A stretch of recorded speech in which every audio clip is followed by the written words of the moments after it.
All right, it's 12:02. Thanks everybody. Hey George. George is on our team too. If you want to say hi in the chat. Yeah, so we'll go ahead and, as I said, sort of go through an outline of what we're going to go through today, and then jump right in. So, this is a presentation about how you can use Coherence, which is a complete internal developer platform with a lot of the features you see in the background of this graphic. To support your efforts for end-to-end integration testing, right? So the idea here is that you're going to be able to deploy arbitrary ephemeral copies of your environment into your own cloud. You're going to be able to spin those up based on pull requests or other workflows that you might have, and run end-to-end integration tests, simulating a user interacting with those systems, and report that back to your CI/CD, places like GitHub as well, and bake that into code review and your software development lifecycle as a whole. So, some of the key features of what a internal developer platform offers. Today we're talking a lot about preview environments since they are such an important part of testing. But in addition to integration testing, these are used for manual testing, stakeholder testing, right? If you have coworkers or other engineers who want to interact with your PRs. These are useful. Infrastructure as code. So as we said, these are going to deploy into your own cloud account. So we are going to manage all the resources that need to be created for each of these environments to spin up and down for you, right? So with very simple, easy to get started way that you can still customize and build on top of, since it is in your own cloud at the end of the day. And really with a focus on developer experience. So we're going to look today at how this integrates into GitHub really tightly. The idea is that this should sort of meet your team where they are and make it really easy for them to use this software seamlessly without changing everything that they do day to day in order to ship as a top tier team, right? If you have friends that you think work at companies that ship better than you, I'm sure you don't, but if you do, how can you beat them, right? How can we help you go faster? So preview environments are a cornerstone of that, automatically spun up and down with every PR. They don't have to be, right? Like you can have a more selective manual workflow, but the sort of perfect version of this is that these are seamlessly in the background happening with every code change. And they're full stack, right? So Vercel really popularized this concept to the masses of developers, focusing on the front end. So you get Vercel preview deployments for your front end. Coherence offers this for your back end, right? So this includes things like database seeding and snapshot loading. So your database comes up in a good state, and other dependencies as well, right? So often this will be container apps with databases, things like Redis, worker queues. And we have a lot of niceties we go to in our docs of how we control the cost and speed of provisioning of these, right? Treating them slightly differently than we would a production application while still being as production-like as possible, and allowing arbitrary dependencies like custom resources that might be special to your application as well. Why are people interested in preview environments? In order to remove staging bottlenecks, run the code you're reviewing, catch bugs before you go to production. And, it's really all about collaboration, right? I think some of the other things we want to highlight about preview environments that we're going to touch on here: secrets management integrated into this, and full life cycle of what you need to end-to-end test, build, deploy, test, all in one fell swoop.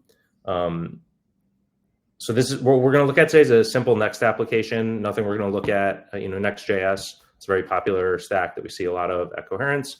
Nothing we're going to do is framework or language specific. We support containers and front-end assets. And we're going to use Playwright for the test today, but you could also just as easily use Cypress, Selenium, or other tools like Replay. And we're happy to, help you set that up along with the examples in our docs.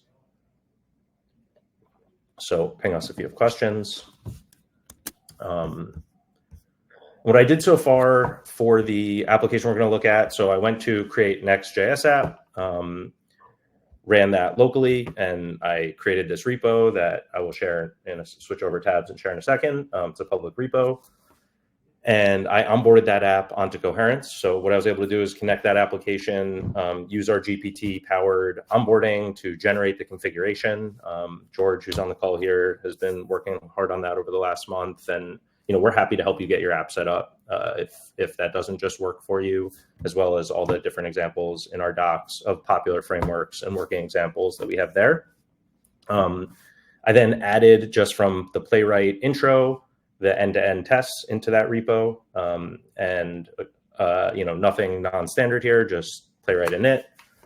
And we have examples in our docs of sort of the Playwright configuration tweaks that you might want to make in order to integrate it seamlessly into Coherence. And one thing we are doing here is running the end-to-end tests in their own container to keep the deployment of the app isolated from the dependencies of the integration tests, right? So these are really isolated units of work. So this way the sort of yarn dependencies of the next app and the yarn dependencies of Playwright don't pollute each other. So yeah, today we're going to do this on GCP. AWS will be similar if we have time at the end. I've actually got it onboarded into both clouds and this from the same repo. We can look at that. So yeah, let's just take a second and look at the actual repo we are going to use. So, this was just app bootstrap with create next app. So this should all look very familiar if you've ever done that before. And then we've got the end-to-end folder where actual tests are. So we've got a Playwright config and the simple smoke test we're doing, which is just going to assert the title of the page that we go to, right? But obviously in your application, you're going to do much more complicated things, click buttons and simulate users, tons of examples of awesome Playwright tests online. So that repo is public, and we'll share all this out at the end of the call. But yeah, what we're going to do at a high level is we're going to look at this site deployed into our main branch environment. It's going to have a passing test that matches the, so going back to this deck, we're going to look at a passing test with Playwright running on that main branch environment, that we just looked at the code for. We're going to look at where this is running in CI/CD and, talk about how you could integrate this with other CI runtimes if you were using existing Playwright tests outside of Coherence. And then we're going to set up a PR that we've push code that breaks the tests. We're going to see how this integrates into places like the GitHub comment, GitHub check run that you could use for things like branch protection rules in GitHub. Look at the deployed environment and sort of see the change we made reflected there, and then look at the failing test and see how that's reflected. Then the next thing we're going to do is go to GitHub. We're going to make a new PR where there is no environment in Coherence yet, and sort of look at what the process looks like from a developer's perspective of getting, what we just would have went through to get running tests. And there's going to be one more special thing we're going to look at after that. That's going to be a surprise, and we'll answer questions. So yeah, excited to get into it. And I'm going to now share a Coherence dashboard. So here is the Coherence dashboard for the end-to-end testing webinar app that we created based on the repo we just started looking at. What we've got here is 3 different environments set up. One for my main branch, which is what we just looked at. We've got one for this testing 1, 2, 3, where we've broken the tests, and then one for this testing 4, 5, 6, which I've made alongside this branch to show another working environment. We're not even going to really use this one today. But in any real application, you'll have a lot of different preview environments alongside something like your main branch environment, of course, which is configurable in settings. What main means to you. Might be master, might be development, might be production, depending on whether you're a Git flow team, a GitHub flow team. So looking at this main branch, this is the deployment URL that Coherence has issued, when I set up this application and we deployed the initial environment. So if I click this, let me look at this tab. This is just the Next.js starter application, right? Just like what you would get when you ran create next app yourself. So going back to Coherence, we've got the variables tab. This is where we are able to use, reference the automatically managed environment variables. Again, secrets management in practice is something we hear from people a lot about how complicated it gets once you have multiple environments. And, traditionally people sent around .m files for dev environments and sort of baked in some secrets manager or, into their pipeline somewhere, secrets for environments like staging or production. Once you have multiple environments and you need to change any of these secrets, it gets really complicated. And there's a lot of different solutions out there. Teams address this in different ways, but doing it in a developer-friendly way that is as easy as what we're about to look at here is something that we see a lot of teams struggle with, and a lot of people are really excited about when we show them the solution that we're offering. So we have a variables tab at this top level. These variables are going to be shared across all these environments. So I'm going to go ahead and add one here. And value 1. And this is going to be stored directly in our secrets manager, in this case in GCP, but AWS would be the same. Coherence doesn't touch these values. And developers, if they have the right permissions in Coherence, are still able to see and edit these values, right in a friendly UI, or go directly to the cloud and view them there, making it really easy to use. And then on any given environment, if I needed to overwrite this value, I'd be able to override it or supply a new variable that only existed at this scope, right? Really easily. Only spaces.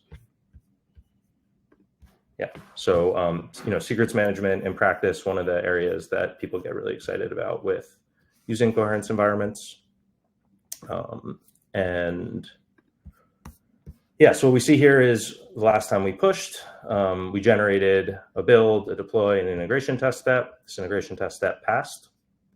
And if we drill into the repo, drill into the Coherence configuration, we'd be able to see what we're doing here, right? So we already looked at the code for the Playwright integration test, and this integration test step in the Coherence YAML on our config tab on the Coherence dashboard. You can also do this in your repo with a GitOps style flow where we read this directly from each branch instead of in our UI. Indicates exactly what we're doing. We're just running yarn playwright test to run the test that we ran, and Coherence is injecting all the right environment variables to reference the environment, which in our documentation we talk about sort of the names of what those are going to be, but we saw them on this page here as well. So yeah, this ran a build, it ran a deploy, it ran an integration test, and this test passed because what this test did was assert that the if we go back and look at the actual code, what this test did was assert that the title was create next app, which is the default, and it is, right? So then what I did is I opened up a pull request called break the tests. And if you look at what the diff of this test is, I changed the title to broken test, right? So we'd expect that the integration test would fail. So if we go back to Coherence, this testing 1, 2, 3 is the the branch we just looked at. And what we're going to see is that if we look at the pipeline that was generated for that commit where we added that, this integration test does fail, and you'll see Coherence pulls the logs right into the UI, and this is the Playwright output. We're only doing this in the failure case. There's the Playwright output. It's saying we're expecting this to have the title create next app, and that didn't happen, right? So this test failed. We ran it on 3 browsers, which was the default settings in our Playwright config. And sort of that's the outcome we'd expect to see, right? Is that the test failed, and we make it easy to see those logs for your developers right here, so they don't really need to dig around in CI too much in these failure cases, which are the common case. And what we'd see if we looked back at GitHub on this PR is that in the conversation, the comment for the preview environment for this successfully deployed but broken test application is right here. So the devs don't have to leave their flow from GitHub in order to get that URL, right? It was also in the Coherence dashboard, but is right here. And we see that the checks have failed, right? So we had a Coherence integration test check. It ran for 3 minutes, and the details link will take us back to that Coherence page to see why it failed. But all the information that we saw in the Coherence dashboard is reflected right here in GitHub directly. And in this case, the developer who worked on it wouldn't have to do anything except for reference this, and you probably would have a branch protection rule that would prevent a merge in a real repo from happening if this test failed, right? And Coherence also has a unit test step. It's also possible to configure that would look similar here, and you're able to use these checks as part of your GitHub settings to enforce the requirements of your software development lifecycle, right? So that is the deployed environment and failing test for some simple code that results in a failing test. The next thing we're going to do is we're going to actually go ahead and start a new PR, right? So we're going to come back here. We're on main in GitHub, and you would normally do this locally. You wouldn't do this here, but we're going to we're going to start a branch called testing 789, right? We already have 1, 2, 3, and 4, 5, 6. So I have a new branch. Usually your developer would do this locally, right? But now we're going to go through a flow of a new branch. Coherence doesn't know anything about it. I'm a developer. How do I sort of get everything we just looked at in terms of, the test to trigger, the environment to spin up, from the perspective of a developer, right? Using the GitHub integration only without having to go to Coherence. And so what we're going to do is we're going to use GitHub's built-in code editor here. We're going to go ahead and go into our app and the layout, and we're going to say, similar to what we did in the other one, broken test number 2. Right, we're going to save this, and we're going to commit it to this branch. We're going to say break the tests again.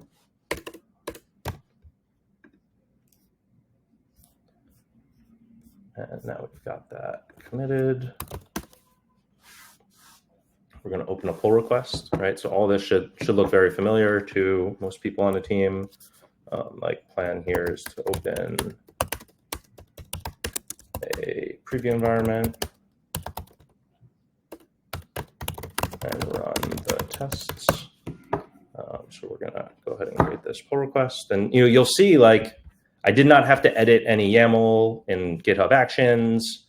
That little bit of Coherence YAML that if I go back and look at the config, right? Like, this is all the configuration I've done. There is no separate GitHub action that I need to create environments with. There is no, even though we do have various different ways of integrating with GitHub Actions and CLIs for creating and managing environments using our API, if you want to, that we're happy to discuss for more advanced use cases. But sort of for these simple, basic use cases, we've made it 10 times simpler than existing alternatives to achieve the objectives of what we set out here, where we want to get a new environment, we want to run our tests, and we want to get that information to our developers and get those environments into the hands of our users, right? Like, this is still all I've done in order to achieve this. So going back to GitHub, I've got this open. We can see the diff, right? It's just this broken test number 2. And all I'm going to do now is apply this GitHub PR label for preview environment at a Coherence preview. And I'm going to save that. And pretty quickly, within a minute or so, we're going to see that Coherence is going to receive that event. It's going to provision an environment. So we can see here, sort of the preview URL has already been allocated. The deployment hasn't happened yet, so this URL won't work. But this build's in progress, and this build status will update. And when the build starts, we'll see a integration test running and a status come in. So how did that happen? We've got, if I go back to the Coherence UI, a setting under previews here that you can turn on yourself, and you can turn the setting on, and then you can limit this creation to this any label you want. In this case, I chose preview, and you could choose whatever you want. If you choose none, or would get an environment created automatically, and what you just saw happen. I'll pause here for a second while that environment's provisioning and the tests are running to sort of talk about why we structure things this way with the auto create and the limitations on labels. And it's really all about cost, right? And we're doing a lot of things across the board to manage the cost of preview environments. I think that's something that we see over and over again as when people build this functionality themselves, the costs get out of control, in addition to the usability not being as good as what we're looking at here. So the 3 biggest things we're doing is running these on spot instances by default, right? So in any of the cloud environments, it's a much cheaper way, sometimes up to 70% cheaper to run the environments. The second thing we're doing is limiting the lifetime of these environments. So you'll notice these environments all have a status. In this case, all these are going to be the same. It's going to be active. We also have archived, which is what's going to happen when the PR is closed and or you manually come and do this and the infrastructure is fully spun down. And then we have the pause status. So what we can do is after a configurable amount of timeout, which you can set in the YAML or the config tab here easily by referencing our documentation. Let's say you want to say after 12 hours of no pushes or 36 hours of no pushes, pause this environment. We'll go ahead and do that. We'll preserve the database state so you could easily resume your work when you do push again, but you don't have to pay for the resources in the meantime. Yeah, so spot instances, environment timeout functionality, and then this labels functionality are sort of the key insights into cost management of preview environments. A couple other tricks are things like using the right instance sizes, and for things like workers, like let's say you have a bunch of worker queues that listen to SQS or Redis for jobs. We have ways where you can allocate smaller numbers of workers listening to more queues really easily in our YAML and say, okay, normally I want to run 8 workers if this is a staging environment, but in a preview, I only want to run 1 and listen to all 8 queues, right? So we want more ideas on this front as you use the product and interact with it, but we're overall really excited to show off all the different cost management ways we've already built to do this in a cost-effective way. So yeah, this infrastructure is spinning up. While we're waiting for that, one other thing I don't think I clicked on, it's pretty cool on these, on each pipeline, you can sort of see like we're waiting on queued. So, a lot of people want to know how long are my builds in queue on average for. On all of these builds, we're generating a speed insights breakdown that's going to show you what different stages your builds are in over time, right? So are they queued in Coherence? Are they queued in cloud provider? Are they running? When they're running for the different services that you have, what parts of them are running, build versus deploy versus test. And so able to generate insights, across different branches as your app evolves here, and dive into them really easily. And yeah, I think pause there for a second and I'll check if anybody's thrown any questions in. They haven't. So I'm going to now click on this button that's been sitting here the whole time for the workspace. This is sort of our one more thing. I'm going to show a quick slide really quick.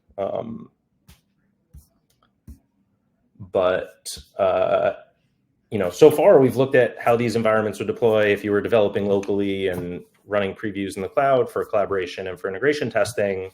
How do you run integration tests locally? Like your devs might have a way to do that. They might know how to use Playwright and keep that stuff up to date.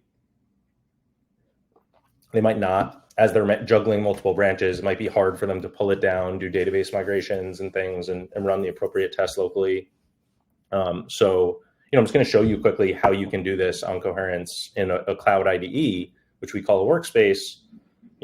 So one thing to notice is these are per user per branch, right? So I have one of these on main, and then I have a different one on this testing 1, 2, 3. And we can see our testing 7, 8, 9 is already running. In a couple minutes, this will be off into the build. And you can see I don't have my workspace started there yet, but I could start a third one just as easily by clicking on that button. So when I click open here, I'm dropped into VS Code, and here I can edit my app just like we saw on GitHub, right? Like I have this layout file just like I did before, create next app, and I can click this preview link. You can click show, that doesn't work here. I can click preview, and if I share this tab, my app is running here. It's just loading, but here we go. So this is running on a dev server on that workspace alongside that code. I don't have to git push for this URL to update. It's authenticated, so I need to be logged into Coherence to even view this preview. And if I were to edit anything in the code here, it would live update. And it's sort of like a local development experience, but it's happening in the cloud in a parallelizable, ephemeral way. What I'm able to do to run the integration test, if I have that configured in my Coherence YAML, which in this case I do, is use this cocli command, which we have tons of documentation on. Go into my integration test.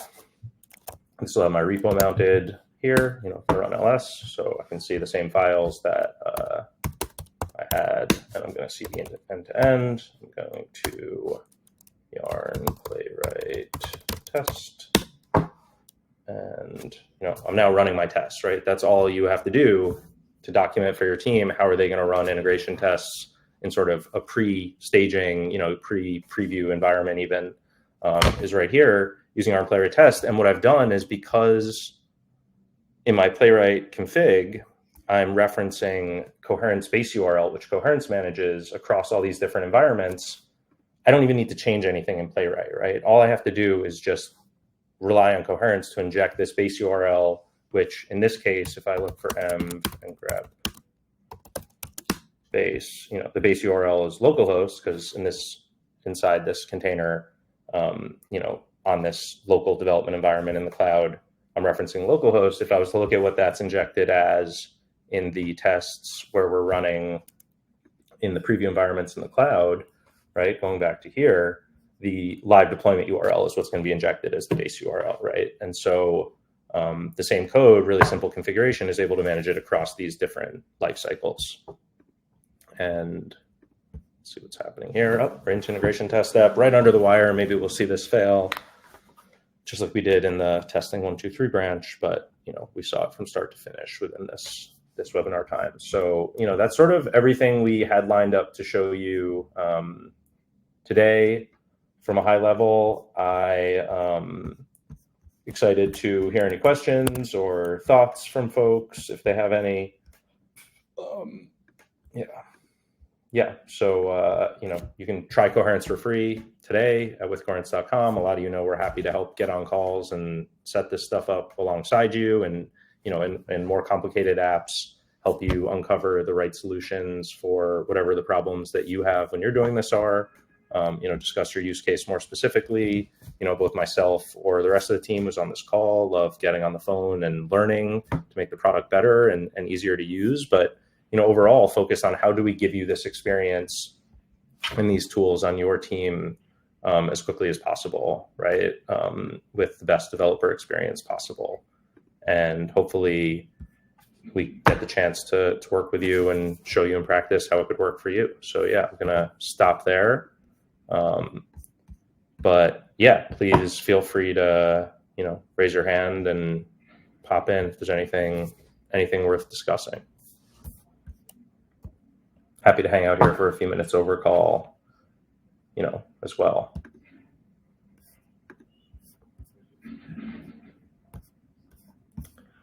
And yeah, if I jump to this tab, we could see right on schedule. My Coherence integration test failed on the 789 branch. I see all the information in the GitHub UI. And if I go to the Coherence UI, I can see right here, unexpected value, broken test number 2, right in line, seamlessly. Really don't have to do too much to figure it out, what went wrong here.